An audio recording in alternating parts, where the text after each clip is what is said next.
국가의 야유, 여왕 추모엔 침묵. 리버풀의 일부는 왜 주목받았나?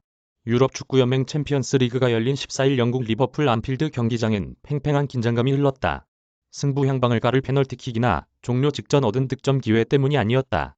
이날 리버풀은 아약스를 2-1로 꺾었지만 언론과 팬의 관심은 경기 승패가 아닌 다른 곳에 쏠렸다.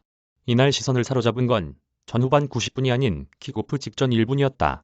양 팀은 최근 서거한 엘리자베스 2세 여왕 추모를 위해 이날 경기 직전 1분 동안 묵념 시간을 갖기로 했는데 이 시간 동안 리버풀 팬들이 침묵을 지키는 대신 야유를 보낼 수 있다는 논란이 이어졌기 때문이다.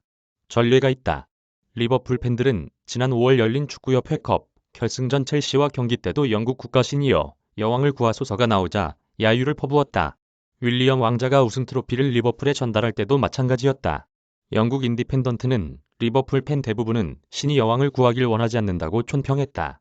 왕실에 대한 이런 반감을 이해하려면 리버풀의 역사를 알아야 한다.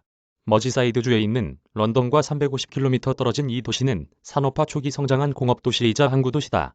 생산과 무역을 동시에 담당했던 리버풀은 영국 산업 발전을 이끄는 선봉이기도 했다. 하지만 1970년대 들어 리버풀도 쇠퇴하기 시작했다. 문제는 정부 대응이었다. 신자유주의 정책을 펼치던 마거릿 대처 당시 영국 총리는 철저하게 리버풀을 고립시켰고 산업 개편으로 도시 몰락을 촉진했다.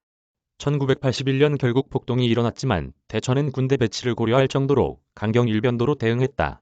리버풀 사람들은 왕실이 모든 일에 침묵 혹은 공조한다고 생각했다. 지금은 비틀스와 축구를 내세워 관광도시로 재탄생했지만 상처는 아물지 않았다.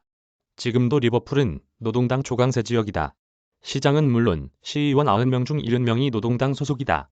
반면 집권당인 보수당 시의원은 단 한 명도 없다. 왕실에 비판적이면서 좌파적인 이런 정치 성향 때문에 리버풀은 속칭 머지사이드 인민공화국으로 불리기도 한다. 왕실과 중앙정부에 대한 반감만큼이나 지역에 대한 소속감도 강하다. 흔히 리버풀 사람들은 자신을 잉글랜드인이 아니라 스카우스라고 부른다. 스카우스는 스튜의 일종으로 주로 선원들이 즐기던 요리다. 리버풀인이란 정체성이 더욱 뚜렷한 셈이다. 그래서 이날 리버풀 팬들은 어떻게 했을까? 대다수 리버풀 팬은 침묵을 지켰다.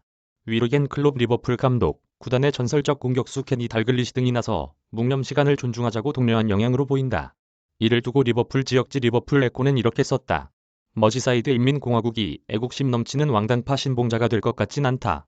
다만 클럽의 위대한 왕 케니 달글리시 경은 존중은 비용이 들지 않고 양쪽으로 향한다고 말씀하셨다. 이준희 기자 이메일 주소